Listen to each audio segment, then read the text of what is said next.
抓住他！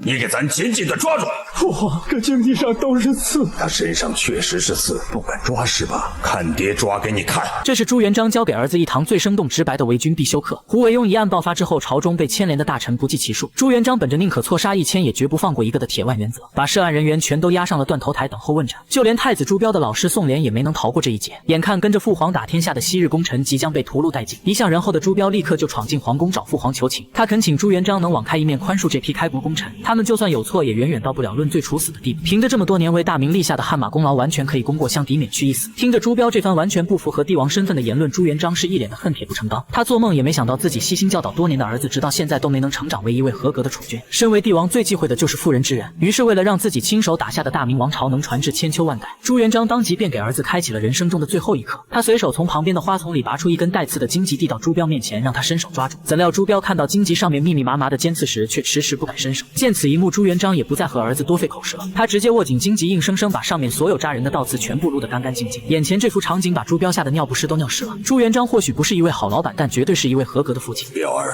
现在你可以拿住他了吧？朱标战战兢兢地接过那根沾满番茄酱的荆棘。朱元璋想要传递的意思也十分直白，这根荆棘就好比皇帝手里的权杖，以朱标心慈手软的性格，日后绝对斗不过胡惟庸和李善长这帮权臣，更别提朱标还有一位敢炮轰自家城楼的舅父。朱元璋现在大肆株连，就是为了替儿子铺平道路。若是把这些居心叵测的人留下来，日后势必会成为大明王朝的巨大祸患。一旦自己驾崩归西，这大明的江山最后指不定会落到谁的手里。当年扬州城10室9空的惨烈场景，说不定还会再重演一遍。你懂吗？儿臣懂了。看着儿子那副茫然模样，朱元璋忍不住连连摇头。随即他便继续对着朱标悉心传授为军之道。朱元璋郑重告诫儿子，不要被京城这一方天地局限住眼界，他也应该多去大明的各地走走，开阔自己的视野。自己在京城之内确实杀了很多人，但他们全都是贪官污吏和不法勋贵。对于那些安分守己的普通牛马，他是秋毫无犯。奉天殿上是水流成河，可是咱的大明天下正在繁荣昌盛，不管是人口、耕地、钱粮、赋税，都远远的超过了前朝。所以爹杀的值，爹永远都不会后悔。就在这时，二虎突然快步走了进来，他向朱元璋禀告，所有和胡惟庸暗中勾结的大臣现在已经全部押赴刑场等候问斩。听完二虎的回禀，朱元璋瞬间就冒出了一个鬼点子。朱标之所以一直心慈手软，无非就是对死亡还有着本能的恐惧，而消除恐惧最好的办法就是去直面它。于是朱元璋当即就给儿子安排了一个监斩官的差事。我要让你好好看看他们的脑袋是怎么掉下来的，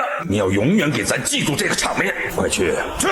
面对朱元璋这不容拒绝的强势安排，朱标根本没有半分反抗的余地。没有办法的他只能失魂落魄地领下了这道圣旨。朱元璋这种杀伐果断的帝王心术把朱标压得几乎喘不过气，在跟着前往刑场的半路上，他彻底崩溃了。父皇，儿臣实在是当不起这个太子。感慨完后，朱标两眼一黑，脚下一滑，直接就跌进了御花园的湖水之中。好在是随行的二虎眼疾手快，这才没造成什么无法挽回的后果。而朱元璋在得知这个消息后，更是气得直接炸了锅。他是想自尽啊！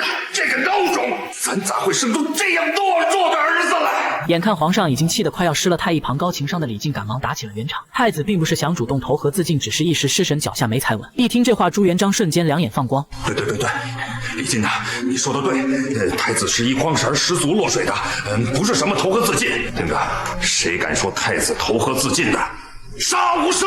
领旨。